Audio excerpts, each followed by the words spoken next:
Greetings, Dennis Daniels here. This is GPT-4 plugins, and this is a demonstration of an application called Stories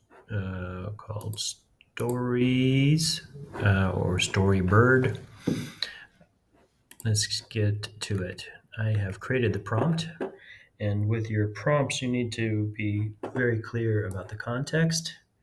You need specific information. You need the intent. So the intent is right here. And you need a response format. And so I'm going to copy this, paste it into the GPT-4 plugin right here down at the bottom, send a message.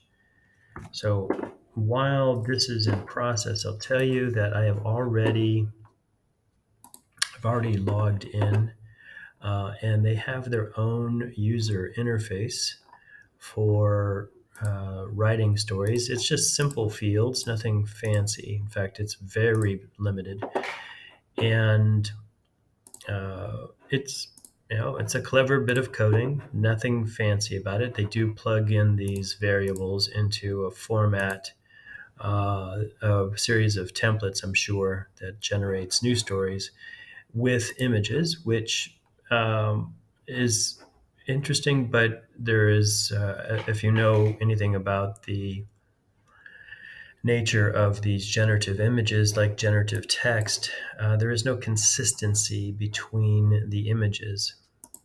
So the stylistic considerations of this might be reminiscent, but you can see that the tree itself is not the same one here. And you see that in this case, the tree leaves are pink, and in this case they're yellow, and here they're green. You can see it's an entirely different type of tree.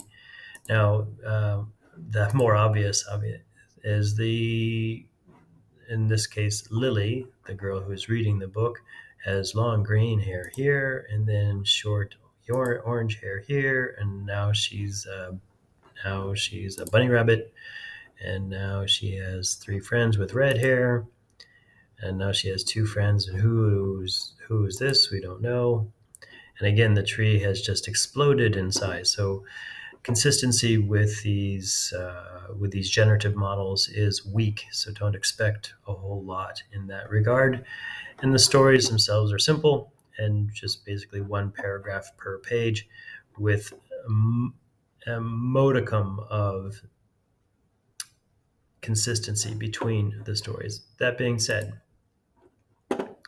when we take a look at the stories, let's open link a new tab, you'll see that it does a really decent job of generating it quite quickly. Generating a book cover, once upon a time, the wind started its journey on a sunny day, da, da, da, da, da. And in a second, we'll see an image here, depending on how much they're paying for their CPU and compute powers, as well as if they're using somebody else's API. Likely that they are, but I'm not for certain. So here is a windy day, and you can see that it's having trouble representing wind, because at this point, wind, I guess, is a little girl. Oh, now we're back to Lily and Sam. All right, so Lily has shown up again. There she is. All right, so two best friends, Lily and Sam. So, but we don't see Sam in this picture. So there is definitely consistency issues from an author's perspective or an illustrator's perspective. You would probably complain quite a bit, quite loudly, about the lack of consistency. And this particular user interface doesn't give any option for highlighting the elements you like and say, reproduce this picture using these elements. But again, it's mostly, well, from what I can tell, it's free. So congratulations to Storyboard, and specifically to this guy, Stephen Eben. Congratulations, Stephen, on your work here. It's clever bit of coding. It can be improved, obviously, but as can everything. So thanks for watching and happy computing.